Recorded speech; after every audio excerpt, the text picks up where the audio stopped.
Bonjour à tous, bienvenue dans ce webinaire TIGA dédié aux organisations produits intitulé Comment bien découper et faire évoluer ses équipes. Je m'appelle Étienne et je suis en compagnie de Rémi et on est tous les deux consultants en organisation produit chez TIGA. Alors avant de laisser la parole à Rémi, je vous propose une petite entrée en matière sur TIGA, qui on est et sur ce qu'on fait. Euh, alors, nous sommes une société de conseil spécialisée en product management et en product design. Donc notre mission, c'est d'aider les entreprises à créer les meilleurs produits numériques possibles.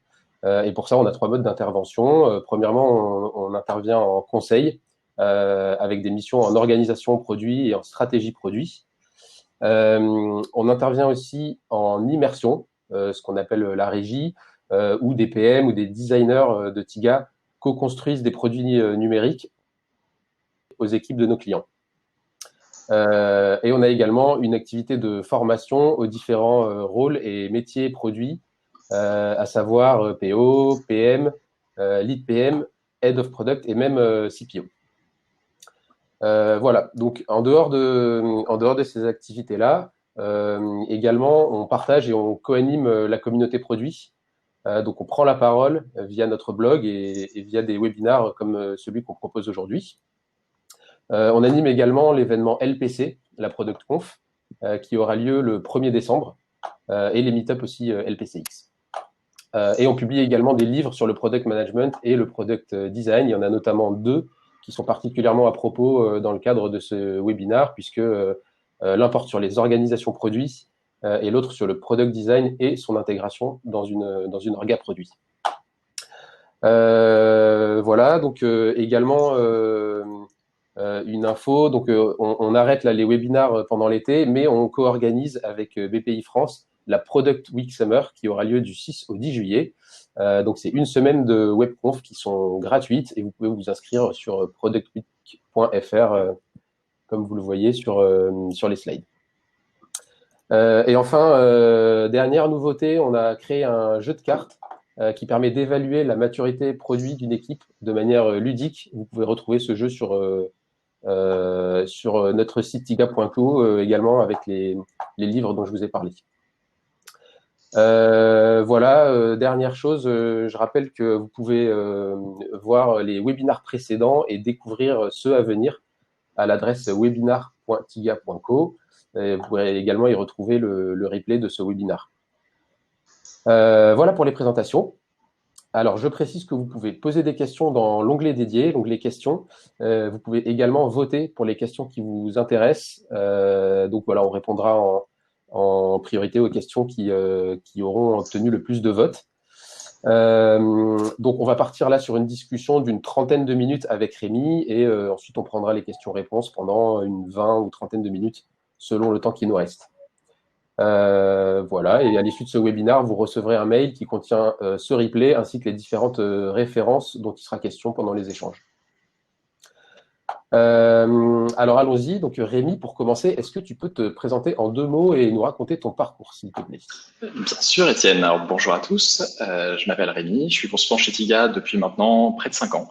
En termes de carrière, moi, j'ai débuté dans un cabinet de conseil de manière assez classique où j'ai commencé à intervenir en tant que chef de projet. Et puis, progressivement, j'ai eu la chance de monter sur des fonctions produits.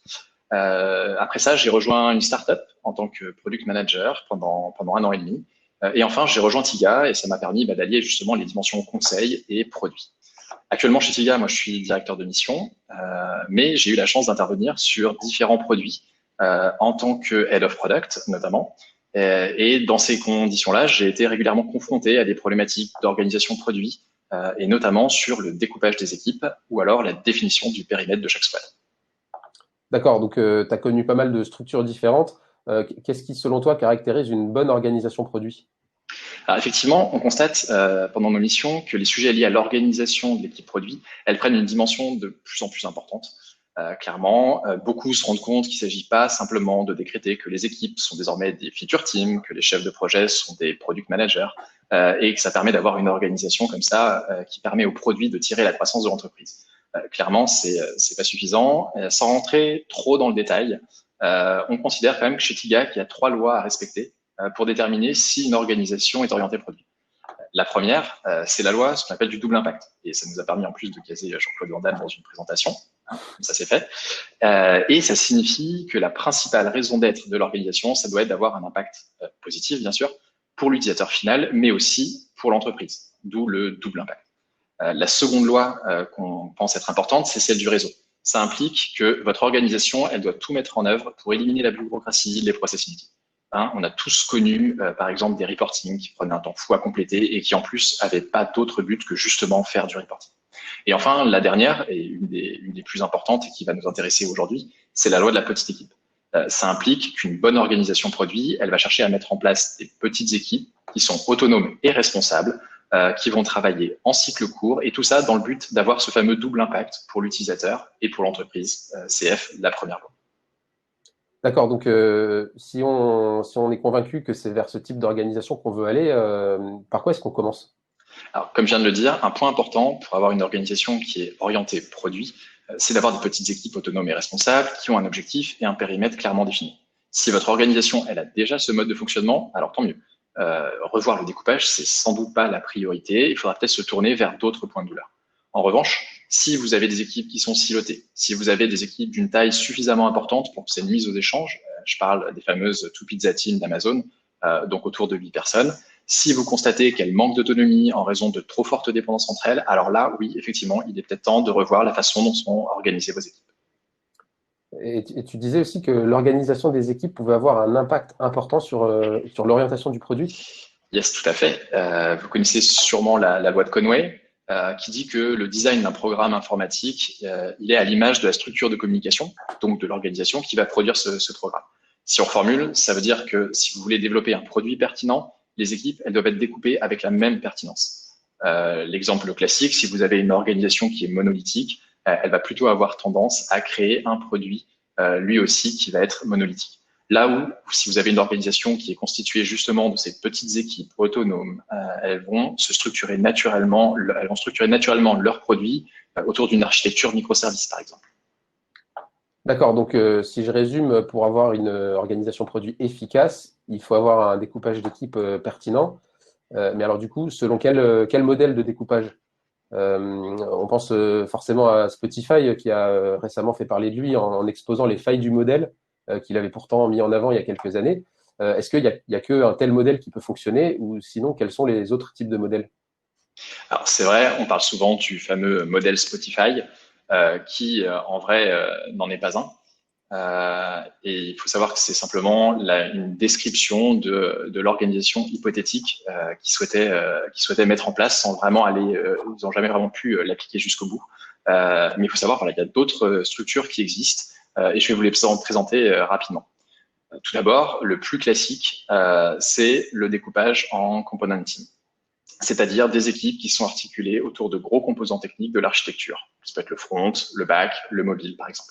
On va vous projeter une petite illustration de ce modèle pour que vous puissiez un petit peu mieux visualiser. Et à titre d'exemple, par exemple, on a Evernote qui a des équipes qui sont structurées chacune autour d'une plateforme spécifique. Ça va être le web, macOS, Android, iOS. C'est un modèle qu'on rencontre fréquemment dans des entreprises souvent un petit peu moins matures d'un point de vue produit, principalement parce que ça présente l'avantage de définir un ownership technique qui est très clair et une structure qui est pérenne. Par contre, ça va se faire au détriment de fortes adhérences entre les équipes. On va retrouver un modèle client-fournisseur entre les équipes front et back et surtout, d'un point de vue du product manager, ce type d'organisation rend compliqué le fait d'avoir une vision orientée produit de l'équipe. La deuxième organisation, c'est les fameuses feature teams, le modèle le plus répandu aujourd'hui. Le principe ici, c'est d'avoir des équipes qui sont en charge d'un périmètre fonctionnel. Par exemple, si on reprend le cas de Spotify, on va avoir une équipe en charge du player, quel que soit le device utilisé, une autre en charge des recommandations, etc. L'avantage de cette organisation, c'est que les équipes sont indépendantes et du coup, elles peuvent délivrer les fonctionnalités de bout en bout. Alors évidemment, au détriment d'un ownership clair, d'un point de vue technique et d'une vision de l'expérience utilisateur transverse qui va être plus complexe pour le product manager parce qu'elle va être morcelée au travers de ces différentes features. D'accord, donc component team, feature team, on a balayé les principaux modèles d'organisation, non? Alors non, il y en a d'autres. Alors ils sont un petit peu moins répandus. Il y a par exemple les impact teams. Dans cette organisation, on va avoir les équipes qui sont réparties selon l'impact qu'on souhaite avoir sur le produit. Meilleurs agents, par exemple, est organisé de cette façon. Et c'est également ce qu'on a mis en place il y a quelques temps pour l'application mobile SNCF. On avait une équipe en charge de la simplification de l'application, une équipe en charge de développer la multimodalité, et enfin une dernière équipe qui avait pour mission de fiabiliser l'information aux voyageurs. Et ça représentait peu ou prou les OKR annuels qu'on s'était fixés. L'intérêt ici, c'est bien évidemment d'avoir un alignement quasi parfait entre les équipes et la stratégie de l'entreprise. En contrepartie, le principal inconvénient, c'est que la pérennité de ce type de découpage n'est pas forcément garantie, puisque vos objectifs ils vont évoluer dans le temps. Et l'autre petit point de douleur de ce type d'organisation, c'est que la répartition, elle peut être complexe dans le cas de fonctionnalités transverses. On a aussi un autre modèle, les persona teams. Comme son nom l'indique, ce sont des équipes qui sont centrées autour d'un persona donné. Et ça, c'est des organisations qui sont particulièrement pertinentes lorsque vous avez une marketplace, par exemple, toute plateforme de mise en relation. Chaque équipe va avoir un persona à sa charge. Et donc là, tu nous as donné 4 modèles de découpage. Est-ce que ces modèles sont incompatibles entre eux? Alors non, pas du tout. On peut tout à fait mettre en place une organisation mixte qui va combiner différents types de découpage. C'est notamment fréquemment le cas pour des produits où le mobile va être une component team et le reste des équipes organisées en feature team. Typiquement, c'est ce qui est mis en place chez Oui SNCF. Il y a aussi le cas du passage à l'échelle. Et lorsqu'on va commencer à dépasser 4, 5, 6 équipes, on va chercher à les regrouper, là aussi selon une thématique donnée. Par exemple, on peut avoir, ça peut être les personas, ça peut être les objectifs produits, ces fameux impacts. On va les regrouper sous forme de tribus qui vont elles-mêmes regrouper plusieurs équipes, elles, par exemple, organisées en feature team. Donc, on peut tout à fait combiner ces modes d'organisation entre eux. D'accord. Et alors, si on passe un peu au concret, si on veut mettre en place ce type d'organisation, comment est-ce qu'on s'y prend? Alors oui, la marche, elle peut paraître un peu haute quand on veut mettre ce type d'organisation en place et qu'on ne sait pas souvent par quoi commencer. Ce qu'on va faire, c'est qu'on va considérer que l'organisation elle-même est un produit et on va la piloter finalement comme on pilote un produit digital. Cette approche, c'est ce qu'on appelle chez nous l'organisation as a product. On l'a décrit dans un article de blog d'ailleurs que je vous invite à lire et vous aurez la référence de cet article dans le mail qu'on va vous envoyer à l'issue du webinaire. Pour faire évoluer votre organisation, on va donc adopter une démarche de type design thinking qui va contenir les 2 grandes parties du design thinking, donc ce qu'on appelle le double diamant. La première partie, elle va être consacrée à l'étude des problèmes que rencontre votre organisation et la seconde à l'exploration des solutions. Le tout premier pas, pour vous, ça va consister à répondre à une question très simple. Pourquoi est-ce qu'il faudrait que je change? C'est-à-dire en quoi votre organisation actuelle est perçue comme dysfonctionnelle. Souvent, les problèmes qui sont remontés, c'est on a un time to market qui est trop long dans les équipes. Les designers ne sont impliqués qu'en bout de chaîne et uniquement pour faire des maquettes. Ou encore, les décisions produits, elles sont vraiment prises qu'à l'intuition. Les roadmaps sont conçus sur le mode de cycle en V sans qu'on soucie de l'impact utilisateur. Donc, en fait, là, ces symptômes, si je comprends bien, ils ont tendance à se retrouver d'une entreprise à l'autre. Est-ce que ça veut dire que les problèmes sont les mêmes dans toutes les entreprises? Alors non, si les symptômes peuvent être les mêmes, les problématiques sont généralement bien différentes d'une entreprise à l'autre, même s'ils se manifestent de façon similaire. Du coup, pour trouver les causes racines à ces problèmes, il faut commencer par récolter l'ensemble des informations qui permettent d'identifier les problèmes. Ces informations, on va les chercher à la source, comme on ferait avec une démarche de user research classique. Interview des collaborateurs, observation des livrables, des réunions d'équipe. Et ensuite, on va synthétiser toutes ces informations dans le but de faire ressortir les principaux dysfonctionnements de l'organisation, mais aussi ses points forts. Ok, et une fois qu'on a mis le doigt sur ces problèmes, dans quel ordre on les résout? Alors, une fois qu'on a fait ce travail, il faut vous fixer un cap. C'est vraiment la stratégie de votre organisation. Quels sont les dysfonctionnements les plus impactants? Qu'est-ce qu'on veut résoudre en premier? Pendant cette phase, on va s'attacher à reformuler l'intention qui va ensuite guider les priorités de la transformation. Par exemple, chez Solocal, notre but, c'était de se concentrer sur l'impact utilisateur plutôt que de raisonner en projet, où là, on s'intéresse uniquement au respect de la deadline et du budget. Et une fois qu'on a fixé ce cap, ensuite, il faut passer à la définition d'un nombre restreint d'objectifs qui vont être cohérentes avec cette vision globale. Et ensuite, qui vont vous permettre de définir les actions de transformation. Comme pour un produit, vous ne pourrez pas tout traiter. Et donc, on va se focaliser sur les 2 ou 3 chantiers les plus pertinents, comme par exemple avoir une collaboration fluide entre product owner et product manager, intégrer le design dans la co-construction des produits ou encore réduire les dépendances entre les équipes. Définir ces objectifs, ça doit bien évidemment être accompagné d'une définition des critères de succès, que ce soit quantitatif ou qualitatif, qui vont vous permettre d'évaluer les progrès de votre organisation. Un exemple classique de KPI là-dessus, pour l'objectif de diminution des dépendances, ça pourrait être le nombre de tickets Jira faisant apparaître un lien de dépendance avec une autre équipe doit réduire. Dans ce cas, il faudra alors compter ces tickets et suivre leur évolution. D'accord, donc là, à ce stade, on a fait le bilan des problèmes organisationnels, on a choisi le cap, on s'est fixé des objectifs. C'est là qu'on passe au concret? Ah, presque. Pas tout de suite. On va d'abord commencer par définir ce qu'on appelle le MVP organisationnel, c'est-à-dire la première expérimentation de changement qui va n'impacter qu'une partie des effectifs. Pour ça, on va identifier les différents scénarios organisationnels, on va les évaluer en fonction des critères qu'on s'est fixés auparavant. Ce travail, ça permet de définir l'organisation cible, et le premier pas pour y aller. Et là, on est prêt pour lancer le premier incrément organisationnel. Concrètement, ça va se traduire par la mise en place d'une transformation d'une squad, d'une équipe ou d'une tribu pour laquelle on va suivre les KPI organisationnels qu'on a définis auparavant. Et comme pour une succession de sprints, on va suivre l'évolution de cette équipe et on va itérer sans perdre de vue la big picture et en gardant en tête que l'étape suivante, ça consistera de passer à l'échelle. Et alors, toi qui as vécu ça, est-ce que tu as des conseils ou est-ce que tu as des erreurs à ne pas commettre qu'on rencontre fréquemment dans les entreprises qui essaient d'effectuer ce genre de transformation? Oui, alors forcément, la première fois qu'on fait ce type d'exercice, il y a des choses qu'on oublie, des choses avec le recul, on se dit mince, j'aurais dû inclure telle personne, j'aurais dû présenter les choses de telle façon. On a tous été confrontés à ça. Par contre, si jamais vous souhaitez vous lancer, il y a quand même quelques conseils que je peux vous donner. Le premier, déjà, c'est de ne pas concevoir votre organisation en chambre.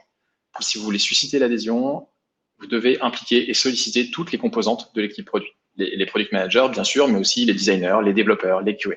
À minima, ayez un représentant de chacune de ces compétences dans vos ateliers. Et ils auront tous leur propre point de douleur à exprimer et ils seront aussi force de proposition pour votre nouvelle organisation. Si vous souhaitez susciter l'adhésion, typiquement, vous pouvez organiser un atelier de type worst case scénario qui vous permettra d'identifier les freins et les craintes de chacun, puisque chacun va pouvoir imaginer un peu la version catastrophe de ce changement d'organisation. Je vous encourage aussi à communiquer clairement la vision de votre organisation et la raison d'être de chaque équipe à l'ensemble de votre organisation. Ouais, au final, tu donnes des conseils, enfin, tu parles d'adhésion. J'imagine qu'il va y avoir de la gestion de changements à faire. Comment est-ce que tu fais pour gérer l'humain? Quel conseil tu donnerais pour ça? Alors, mon conseil sur le plan humain, si vraiment vous devez choisir entre l'organisation idéale sur le papier et l'humain, je vous encourage vraiment à privilégier les personnes de votre équipe. Prenez en compte leurs sensibilités, leurs envies. Vous serez bien plus efficace si vous avez des personnes qui sont motivées par le thème de leur squad. Ça m'est aussi arrivé d'avoir à gérer les affinités entre différentes personnes et faire en sorte de ne pas avoir des personnes qui ne s'entendent pas dans la même équipe. Typiquement, ce que nous avons fait pour l'application SNCF, c'est que chaque product manager a pitché la vision de son équipe et ensuite on a laissé les gens s'inscrire dans la squad de leur choix. On leur a simplement imposé deux contraintes. D'une part, avoir un nombre de devs cohérent pour chaque compétence dans chacune des équipes, et enfin, de garantir un mélange entre des anciens développeurs, des développeurs historiques de l'application, et puis des personnes qui étaient arrivées plus récemment dans l'équipe. Sur la taille des équipes, justement, un bon conseil, c'est vraiment penser à estimer, même grosse maille, votre roadmap pour les mois à venir pour vérifier ensuite que la charge de travail sur chacune des équipes, elle sera cohérente avec votre nouveau découpage. Ça vous permettra de vous assurer que vous n'avez pas une équipe qui va devoir absorber la grosse majorité de votre roadmap. Ayez en tête aussi que votre organisation, elle doit être adaptée à votre stratégie. Si tous les sujets stratégiques se retrouvent sur la même squad, vous allez vite être face à un goulet d'étranglement. Et c'est aussi ce qui fait que moi, j'ai un petit faible pour les impact teams qui permettent d'éviter un peu cet écueil. D'accord. Alors, je vois qu'il y a des questions qui commencent à arriver dans l'onglet questions, donc n'hésitez pas à poser vos questions au fil de cette présentation. On y répondra à la fin, vers 13 heures, on commencera à répondre aux questions. Vous pouvez également voter pour les questions qui vous intéressent et pour lesquelles vous voulez obtenir une réponse. Alors, je reprends le fil. On pose souvent la question des rôles dits transverses dans les équipes. Comment est-ce qu'on intègre ces rôles dans ce type de découpage d'équipe? Oui, c'est vrai, on a un peu tendance à les oublier parfois, mais quid de la QA, quid des designers? Généralement, vous avez deux options. Soit vous choisissez de les intégrer dans les squads, ce qui a pour bénéfice d'augmenter l'autonomie des équipes, mais ça va se faire au détriment de la vision globale du produit. L'autre solution, c'est d'avoir ces équipes transverses colocalisées au niveau de la tribu. Personnellement, c'est ce que je recommande. Ça vous permet plus de flexibilité. Par exemple, pour la partie QA, vous n'avez pas forcément toutes les squads qui vont livrer leur user story en même temps. Donc, ça vous permet d'équilibrer la charge des QA. Et aussi, ça vous permet de garantir une cohérence transverse et d'assurer une bonne connaissance de l'ensemble du produit par ces équipes. Alors, tu parlais de flexibilité. J'imagine qu'on ne trouve pas l'organisation magique du premier coup, qu'on vise peut-être à côté au début. Comment est-ce qu'on fait pour corriger le tir? Et bien sûr, là, effectivement, on va apprendre de nos erreurs. Gardez en tête que votre organisation, elle est absolument pas figée. Prenez le temps régulièrement de faire le bilan, d'évaluer les KPI que vous étiez fixés pour améliorer votre organisation et, si nécessaire, pivoter. Vous pouvez aussi encourager les rotations entre les équipes. Alors, pas tout le monde en même temps, bien sûr, mais j'ai constaté que c'était souvent bénéfice d'apporter un petit peu de son œuvre dans une squad, de quelqu'un qui va apporter les bonnes pratiques d'une autre squad. Ça va aussi vous permettre de diffuser la connaissance du produit dans l'ensemble des équipes et tout simplement, ça permet aussi de briser un peu la monotonie du travail. Alors, peut-être un petit mot sur les entreprises avec un gros effectif. Il y a des questions de mise à l'échelle pour synchroniser les équipes, j'imagine. Surtout si on a fait en sorte que les équipes restent relativement petites. Comment est-ce qu'on s'y prend pour le passage à l'échelle? Alors, c'est vrai que dans des cas comme ça, vous allez être amené à scaler vos rituels. Je pense par exemple au cas d'une grosse équipe que vous allez scinder en plusieurs petites équipes autonomes. Jusqu'à 5 équipes, moi je trouve que s'inspirer du framework LESS, c'est une bonne option, avec par exemple un premier sprint planning commun pour aligner l'ensemble de l'équipe sur les objectifs du sprint et pour identifier les dépendances. Également, vous aurez une sprint review à la fin qui sera commune, puisque vous allez tous livrer le même incrément produit aux mêmes utilisateurs. Mais par contre, vous allez avoir des daily meetings et des rétrospectives qui se feront par équipe. Et ensuite, rien ne vous empêche, bien sûr, de faire régulièrement des rétrospectives à l'échelle du produit ou de la tribu pour traiter justement des problématiques de synchronisation. Si vous optez pour un modèle autre que les component teams, ce que je vous recommande, pensez également à mettre en place des chapters, des communautés de pratique qui permettent à l'ensemble des personnes d'un même domaine de compétences, iOS, front, back, mais aussi product manager, QA, design, de se réunir régulièrement et d'échanger sur les sujets qui sont propres à leur métier, comme par exemple les référentiels de test, les bonnes pratiques de code, l'architecture de produit. Et puis ensuite, on peut aussi s'inspirer un petit peu du framework SAFe lorsque vous commencez à avoir beaucoup d'équipes. La synchronisation vraiment entre ces équipes va être primordiale. Et donc, on peut tout à fait mettre en place des kermesses, des PI planning pour s'assurer de la cohérence globale de vos releases à l'échelle du quarter. Alors, pour celles et ceux qui ne connaissent pas les frameworks Less et Safe, on va vous envoyer les liens. Peut-être une dernière question avant de passer aux questions des participants. Est-ce que tu peux nous donner un petit résumé de la démarche? Bien sûr. Alors, si je devais résumer la démarche pour mettre en œuvre un découpage d'équipe qui vous permet de supporter une organisation orientée produit, je dirais que d'une part, il vous faut commencer par identifier quels sont les points de douleur de votre organisation. Repartez toujours de là. Ensuite, vous allez pouvoir identifier les solutions possibles et donc potentiellement une évolution du découpage de vos équipes, mais uniquement si c'est nécessaire. Et ensuite, vous avancez comme vous le feriez pour un produit. Vous définissez la vision de l'organisation, quels sont les objectifs de cette évolution. Vous allez ensuite formaliser des hypothèses qui vous permettront d'améliorer votre organisation. Et l'une de ces hypothèses peut être la réorganisation des équipes. Et vous allez mettre en œuvre une première version de l'organisation qui vous permettra de valider ou invalider ces hypothèses. Vous mesurez, vous itérez jusqu'à la validation de vos hypothèses et ensuite, vous pouvez scaler sur l'ensemble de votre organisation de produit. Et enfin, surtout, impliquer tout le monde dans cette démarche, privilégier l'humain et la bonne entente plutôt qu'un découpage parfait. Ok, ben merci beaucoup Rémi pour toutes ces réponses. On va pouvoir passer aux questions des participants. Donc pour rappel, les questions, vous pouvez les poser dans l'onglet questions qui se situe à droite de votre écran et vous pouvez voter pour les questions qui vous intéressent. Prenons la plus populaire pour le moment. Alors lors d'un passage d'une entreprise historique en orga produit, comment gérez-vous en général la séparation des responsabilités entre les équipes marketing et product, notamment pour les industries où les stratégies produits étaient gérées par le marketing historiquement? Bonne question. Dans ces cas-là, on va chercher à mettre progressivement en place ces nouveaux rôles. Donc, il va falloir identifier quelles sont, quelles sont les personnes au niveau marketing qui pourront avoir vocation à devenir des personnes qui feront partie de l'organisation de produits. Si besoin, les accompagner par des formations et bien évidemment du coaching pour qu'ils prennent pleinement leur rôle. Et en tout cas, il va falloir vraiment délimiter quelles sont les responsabilités du marketing. Et ce qu'on retrouve traditionnellement dans une organisation orientée produit, c'est que le marketing va avoir surtout des responsabilités autour de la communication, autour du produit, la communication vers les utilisateurs.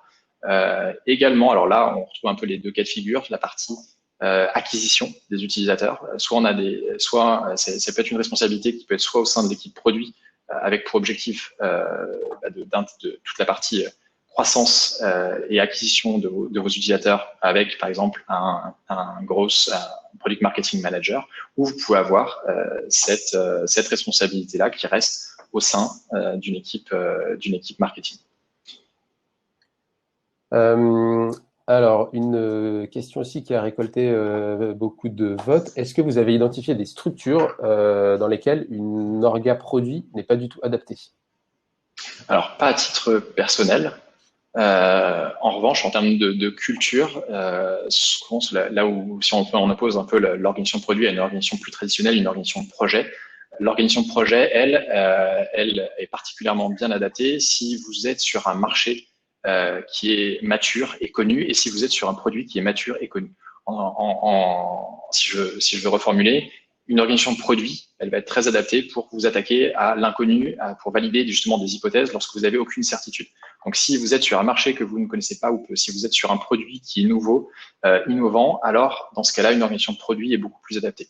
Si au contraire, vous êtes sur un marché extrêmement mature, si vous avez un produit qui est mature et finalement, votre seul objectif, c'est de tenir les deadlines, de respecter les budgets, alors là, oui, une organisation, une approche projet peut tout à fait être adaptée. Alors, il y a deux questions sur des rôles en particulier. C'est quelle est la place d'un CTO dans une orga produit et quelle est sa relation avec les membres des product teams. Et même question avec la place des architectes IT dans l'orga produit. D'accord. Alors, déjà pour commencer par le CTO, effectivement, il y a pas mal de débats aussi. Est-ce que le CPO doit également englober ce rôle de CTO ou chapeauter un peu le CTO pour avoir une organisation de produit cohérente et alignée?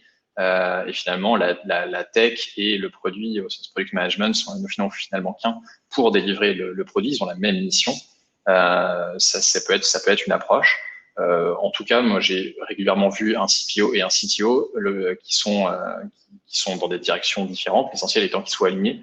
C'est pour ça que typiquement les approches de type OKR permettent de s'assurer que l'ensemble des différentes entités de l'organisation, donc en l'occurrence ici l'entité engineering et l'entité produit, vont avoir des objectifs qui découlent de la vision et des objectifs de l'entreprise.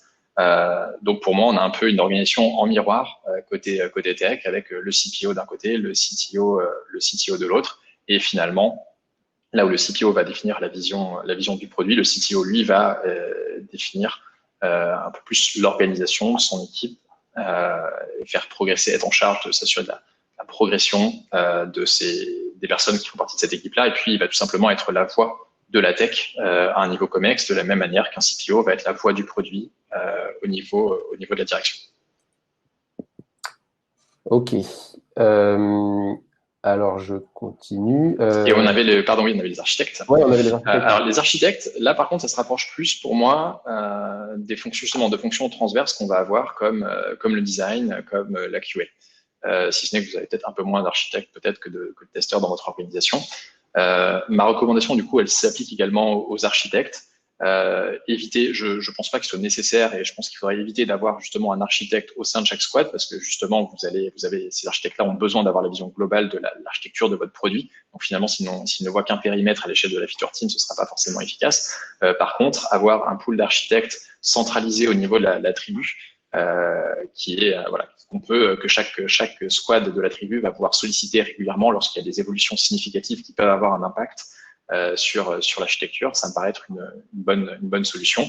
Et si vous avez vraiment une organisation à l'échelle avec beaucoup de tribus et donc des architectes répartis dans différentes tribus, là aussi, assurez-vous d'avoir mis en place des rituels qui permettent à tous les architectes de se réunir régulièrement et de valider des principes d'architecture communs à l'ensemble de l'entreprise. Alors, une question, c'est sur le fait d'appliquer ce genre d'organisation sur d'autres fonctions de l'entreprise que la création produit. Est-ce qu'on peut imaginer de faire ça, par exemple, pour les fonctions Sales, RH, Finance? De les découper de les découper. d'imaginer une organisation produit sur ce type de fonction. En fait, une organisation de produit, c'est effectivement, si on revient aux 3 lois de l'organisation de produit, c'est des équipes qui sont autonomes pour accomplir leur mission, qui disposent de toutes les compétences pour le faire. C'est des équipes qui cherchent à fonctionner de manière le plus efficace possible et donc à oblitérer, on disait, un peu toute forme de bureaucratie inutile. Et c'est des équipes qui cherchent à avoir un impact pour l'entreprise et puis pour leurs utilisateurs. Donc finalement, oui, je pense que si on repart de ces 3 lois, on peut les appliquer à n'importe quel type d'équipe. Des équipes sales, par exemple, à eux de trouver après le bon découpage. Est-ce que les sales vont se répartir justement par persona, par typologie de clients, par exemple?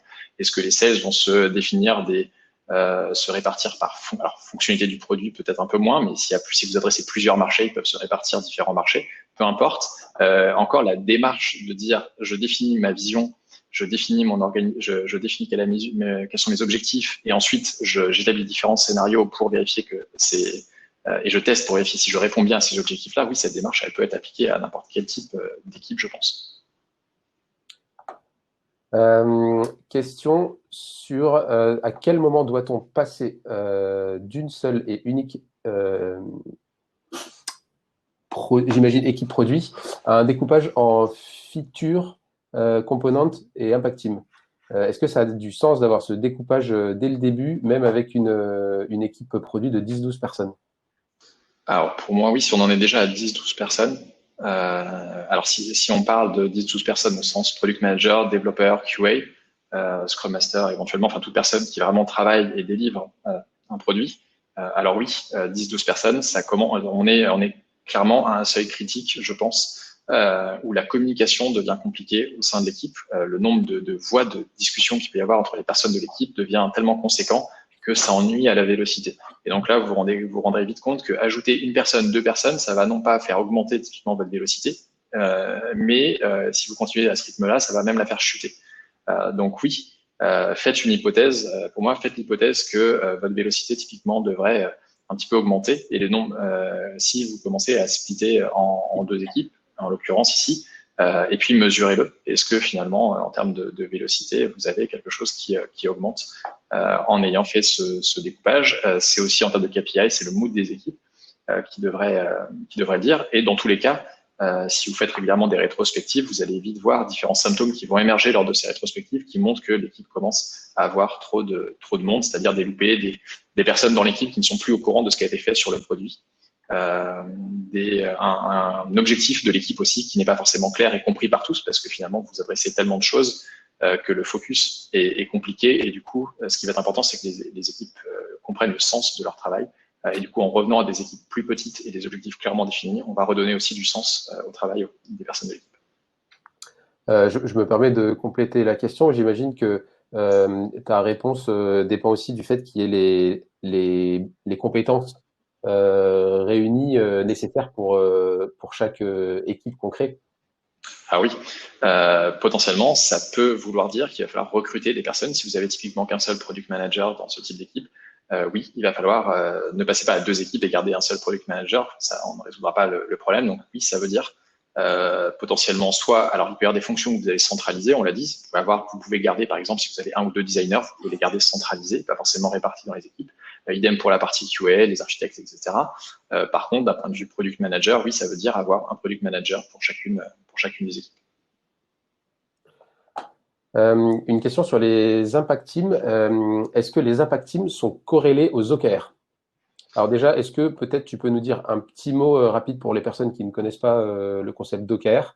Je rappelle qu'il y a eu un précédent webinaire que vous pouvez retrouver sur le site à ce sujet.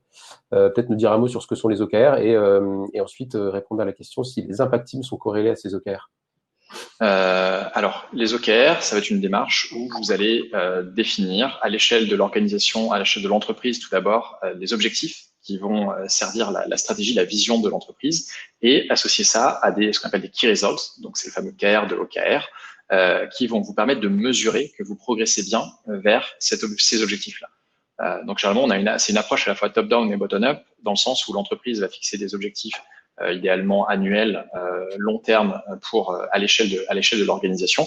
Et ensuite, chacune des équipes va décliner cet objectif et donc va se fixer elle-même ses propres objectifs dans le but de servir, encore une fois, les objectifs de l'entreprise. Ce qui permet d'avoir un alignement finalement de l'ensemble des directions de l'entreprise, pas uniquement produit, sur l'ambition et les objectifs de la société.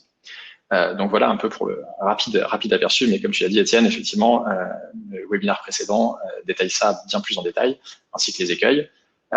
Et donc, oui, dans le sens, je pense qu'effectivement, il est pertinent. Si vous avez, encore une fois, vous n'êtes pas obligé d'avoir des OKR pour mettre en place des impact teams, mais si vous en avez, oui, c'est un bon moyen de garantir finalement que vous avez en face de chacun de ces objectifs-là des ressources pour les atteindre. Là où ça s'applique pas forcément, c'est si vous avez un peu des objectifs transverses de type améliorer la qualité de mon produit, fluidifier les interactions entre les équipes. Ce type d'objectif-là, effectivement, vous n'allez pas mettre en place une équipe produit avec des développeurs, product managers dédiés à l'amélioration, à la réduction de la dette technique. Ça doit être une responsabilité partagée à l'ensemble des équipes ou à la fluidification de la communication entre les équipes. C'est vraiment pour les OKR qui sont vraiment orientés produits, donc le produit que vous allez délivrer. Et je vois d'ailleurs qu'il y a une autre question qui s'y rapporte. Effectivement, est-ce que le framework ARRR est une bonne base pour l'organisation de type Impact Team? Le framework ARRR, de toute façon, est une bonne base pour vous fixer des objectifs d'une manière globale. Est-ce que, en fonction de ce que vous allez mesurer, est-ce que vous souhaitez augmenter la rétention sur votre produit? Est-ce que vous souhaitez augmenter l'acquisition, l'activation, le referral, etc. Donc, déjà, oui, le framework ARRR est un bon framework pour, à l'échelle de l'entreprise, à l'échelle de l'équipe produit, vous fixer des objectifs. Et ensuite, on a effectivement des équipes qui sont organisées selon ce framework-là en Impact Team, de dire, bah voilà, si vous avez 2-3 objectifs, augmenter la rétention, augmenter l'activation, etc., vous pouvez avoir des équipes dédiées à ça. Là où ça allait être un peu moins pertinent, c'est que ça veut dire, à partir de 3-4 équipes, finalement, vous allez ratisser sur tout le framework. Ça veut dire que là où le framework est censé aussi vous permettre d'avoir un focus dans le temps, de dire, par exemple, premier trimestre, on va avoir un focus sur la rétention parce que c'est la priorité avant d'ouvrir les vannes au niveau de l'acquisition. Si vous avez finalement des équipes qui travaillent sur chaque pan du framework, en fait, vous allez travailler sur tout le framework en même temps, et donc vous perdez un peu ce focus parce qu'il y a quand même, sur ce framework-là, il y a quand même une étape logique dans laquelle on va adresser les choses. Comme je disais, ayez d'abord stabilisé, ayez une bonne rétention avant de démarrer l'acquisition. D'accord, j'ai envoyé un petit lien sur ce que sont les métriques ARRR pour les personnes qui ne connaissent pas ce concept de métrique pirate. Qui est responsable de s'assurer de l'alignement de l'orga produit? Alors, ça va dépendre de la taille de votre organisation de produit, mais clairement, le CPO, si vous en avez un, est en charge de ça. Et après, il va avoir, dès que vous avez une organisation un petit peu à l'échelle avec des tribus, il va bien évidemment s'appuyer sur un rôle clé qui est le rôle du Head of Product, qui doit, lui, s'assurer de l'alignement à l'échelle de sa squad. Donc, on va avoir un peu ce double niveau. Et puis, on parlait du CTO tout à l'heure, bien évidemment. Cet alignement, il se fait, on parle de délivrer un produit, donc il va se faire de manière avec toutes les parties prenantes impliquées là-dedans. Donc ça veut dire si vous avez des head of design, bien sûr que le head of design doit être impliqué, idem pour la QA et bien évidemment pour la partie technique, la partie dev. Ils sont les postes équivalents, VP Engineering, CTO, etc. Voilà sont impliqués dans l'alignement de l'organisation de produit et doivent être alignés sur cette vision d'organisation. Est-ce qu'il faut dupliquer cette organisation pour une société qui édite plusieurs produits, et comment est-ce qu'on adapte l'organisation produit dans ce cas-là? Je suis en train de chercher un exemple d'une telle... Oh, il y en a plein. Si tu prends des gros, tu prends un Microsoft, tu prends un Google, voilà, ils ont énormément de produits. En fait, pour moi, ça va dépendre des dépendances qu'il y a entre les produits.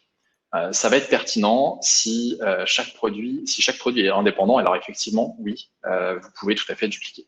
Si par contre vous avez des modules qui vont être transverses, des features qui vont être transverses à l'ensemble des produits, je sais pas n'importe quoi, mais sur un module de connexion, une expérience de création de compte, vous avez un compte commun par exemple sur l'ensemble de votre portefeuille de produits. Alors là, dupliquer, avoir une organisation de produits et du coup avoir pour chaque équipe produit une personne responsable de la partie création de compte, une équipe responsable de la partie création de compte, ça n'a pas forcément de sens. puisque vous dupliquez le travail, alors que d'un point de vue code, d'un point de vue technique, c'est un composant unique. Donc finalement, il faut peut-être revoir l'expérience. J'imagine qu'il y a généralement une cohérence de toute façon sur votre suite de produits. Il faudra peut-être avoir une approche un peu plus transverse. Là aussi, en termes d'expérience utilisateur, ça peut être intéressant de garantir que sur des fonctionnalités similaires, vos produits sont peut-être, vous avez peut-être plusieurs produits, mais c'est peut-être les mêmes utilisateurs qui utilisent l'ensemble de ces produits ou une bonne partie de ces produits. Donc garantir une expérience utilisateur transverse cohérente sur l'ensemble de vos produits est pertinent, et donc ça justifie aussi d'avoir finalement des sortes de feature teams qui vont avoir une vision transverse sur plusieurs produits ou sur l'ensemble de vos produits. Ouais, donc là, encore une fois, c'est les critères importants pour l'entreprise, le produit et les utilisateurs qui vont déterminer ce genre de découpage, quoi. Tout à fait. Et puis ça va dépendre aussi de votre vision, c'est-à-dire que s'il y a des produits entre guillemets, qui sont absolument pas stratégiques, que vous ne souhaitez pas développer, vous n'allez pas forcément vouloir y associer une équipe produit à part entière. Ça va peut-être être la responsabilité connexe d'une autre équipe. Encore une fois, voilà, votre découpage doit être cohérent avec la vision, la stratégie de votre entreprise aussi. Alors, il y a une question sur le rôle du management quand on met en place ce type d'organisation. Quels sont les changements à apporter au niveau notamment du top management sur la mise en place d'une orga produit? Alors déjà, si c'est pas le cas, il y a un premier travail à faire de sensibilisation, d'expliquer pourquoi est-ce que pourquoi ce type d'approche est pertinent. Et encore, si vous le faites, c'est parce que derrière, vous vous appuyez sur des points de douleur que vous avez identifiés au sein de votre organisation et que vous avez identifié qu'un changement vers ce type d'organisation pourrait être bénéfique.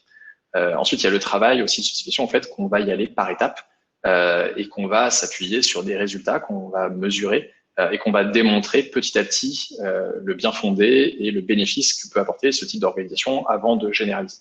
Et ensuite, effectivement, il y a toute la partie adaptation au changement, et il va y avoir probablement des nouveaux rôles. Un rôle dans une organisation produit où justement on a des équipes qui sont autonomes et relativement indépendantes. On va passer d'un manager qui est très top-down et qui va décider de la roadmap de chacune des équipes à un manager qui va donner toutes les billes, encourager les équipes à concevoir eux-mêmes leur propre roadmap. Là où le management, lui, va porter plutôt la vision globale du produit et s'assurer que cette vision est bien comprise et bien partagée par l'ensemble des équipes, et que tous les product managers et que l'ensemble des équipes ont toutes les billes pour aller décliner à l'échelle de leur périmètre la roadmap, la vision de leur équipe, et ensuite auront bien les moyens pour la délivrer. Une question sur le choix du découpage. Comment est-ce qu'on fait pour choisir un découpage qui ait du sens? Sur quel levier est-ce qu'on s'appuie pour identifier les bonnes équipes et leur périmètre? Alors, le découpage qui a du sens, un découpage qui a du sens, c'est un découpage qui répond le mieux. Il n'y aura jamais un découpage parfait, mais c'est le découpage qui répond le mieux à vos objectifs. Donc déjà, pour que votre découpage ait du sens, posez-vous la question, quel est mon objectif? Et ensuite, vous pourrez dire, OK, si j'identifie différents scénarios, des impact teams, un modèle mixte avec une component team pour le mobile, etc. Et en fonction de vos objectifs, vous allez scorer un peu ces différents scénarios, et le découpage, finalement, qui est celui qui aura un peu le meilleur score, sera celui qui, a priori, a le plus de sens pour vous. Et encore une fois, vous allez tester, vous allez itérer et probablement pivoter, faire quelques ajustements avant de trouver vraiment le bon découpage qui a du sens. Et encore une fois, c'est pas figé, et peut-être que parce que votre équipe va encore grossir, et dans 1 an, dans 2 ans, dans 3 ans, il faudra vous poser ces questions-là, réanalyser vos points de douleur et éventuellement, encore une fois, faire évoluer votre organisation. Ensuite, pour identifier les bonnes équipes et leur périmètre, ça va dépendre du type de découpage que vous souhaitez mettre en place. Si vous souhaitez mettre en place des feature teams, il va falloir identifier les différents composants de votre produit, identifier s'il y a des relations, des dépendances entre ces différents composants, puisque vous voulez avoir des équipes qui ont le moins de dépendance entre elles. Donc, il va falloir s'assurer que le découpage en termes de fonctionnalité aura le moins de dépendance entre elles. Idem sur des component teams. Pour le périmètre en cas d'impact team, on l'a dit, vous allez vous appuyer sur quels sont les objectifs de votre équipe produit en termes de delivery. Et si vous voulez démarrer ensuite, démarrer vos premières expérimentations, appuyez-vous sur une équipe qui va être motivée, qui est prête à jouer le jeu, même si vous avez consulté tout le monde et identifié un peu les différents freins, identifier l'équipe qui va pouvoir être moteur et qui ensuite va être capable de convaincre les autres équipes que ce type de découpage a du sens et de l'appliquer à l'échelle. Et alors, on en vient à la dernière question qui est posée dans l'onglet questions. Quid des organisations produits qui sont intégrées à la DSI? Qu'est-ce que tu penses de ce modèle-là?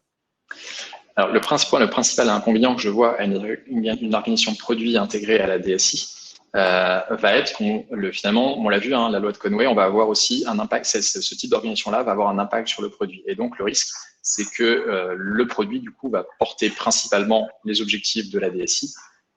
Et donc, on va avoir un focus très techno, délivrer peut-être un produit hyper stable, hyper scalable, avoir zéro défaut qualité, et on va peut-être un petit peu mettre de côté l'ambition d'avoir un impact sur l'utilisateur. C'est malheureusement, mais c'est pas souvent, encore une fois, c'est pas tout le temps le cas. Il y a des DSI qui sont au top et qui font un gros focus sur l'impact utilisateur, mais le risque, c'est d'avoir un gros focus sur les systèmes internes, le fonctionnement de ces systèmes-là, plus que sur l'impact qu'on cherche à avoir sur l'utilisateur et sur l'entreprise. Donc voilà, c'est un peu l'inconvénient. Après, si vous avez une DSI qui est très consciente de ça, vous avez des objectifs clairs en termes d'impact utilisateur, en soi, ça pose pas forcément de problème, du moment que vous retrouvez ensuite la structure un petit peu classique avec des équipes qui sont autonomes, avec peu de dépendance entre elles, etc. Ça n'a pas derrière, ça aura peu d'impact. Mais par contre, voilà, c'est vraiment sur l'orientation globale du produit qui peut être impacté par ça. Alors, j'avais une petite dernière question, Joker, pour toi. Est-ce qu'il t'est arrivé de rencontrer des cas où une organisation produit n'a pas pris, où ça n'a pas fonctionné, et quelles ont été les raisons? Alors effectivement, ça a pu, alors pas forcément que ça ne, sans forcément que ça ne fonctionne pas. Ça m'est arrivé par exemple de rencontrer des réticences, par exemple justement malheureusement du côté des SI, de conserver une organisation de component team parce que c'était beaucoup plus rassurant pour eux, beaucoup plus simple pour gérer l'ownership technique, la gestion des compétences des développeurs. Là aussi, quand vous avez plusieurs briques, et ça c'est vrai que on a l'impression que c'est facile de mettre en place des feature teams, mais quand vous avez une feature team avec des développeurs qui travaillent sur des composants différents, qui sont eux-mêmes ont été codés historiquement avec des technos, des langages différents, vous commencez à avoir une équipe très hétéroclite en termes de profil, et finalement le travail d'assigner un peu de se dire toute l'équipe est responsable de délivrer le produit, mais en fait quand vous avez une partie du périmètre de la feature team qui peut être adressée que par un seul développeur par exemple, ça peut créer des problèmes. Donc quelques freins pour basculer d'un modèle un peu component team à un modèle plus orienté produit, parce que il y avait aussi un objectif, voilà, de conserver, de diffuser, de créer un fort ownership technique sur les composants, et de gérer plus facilement les compétences des développeurs. Donc voilà, c'est typiquement un écueil qui m'est arrivé de rencontrer quand il était question d'avoir une approche un peu plus orientée impact utilisateur. Très bien.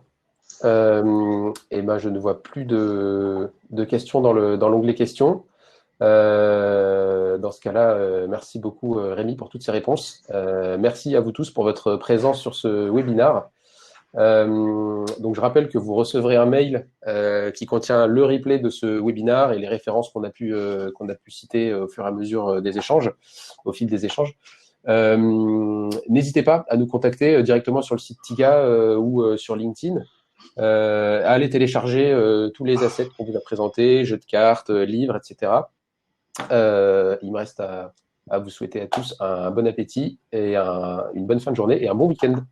Merci à tous.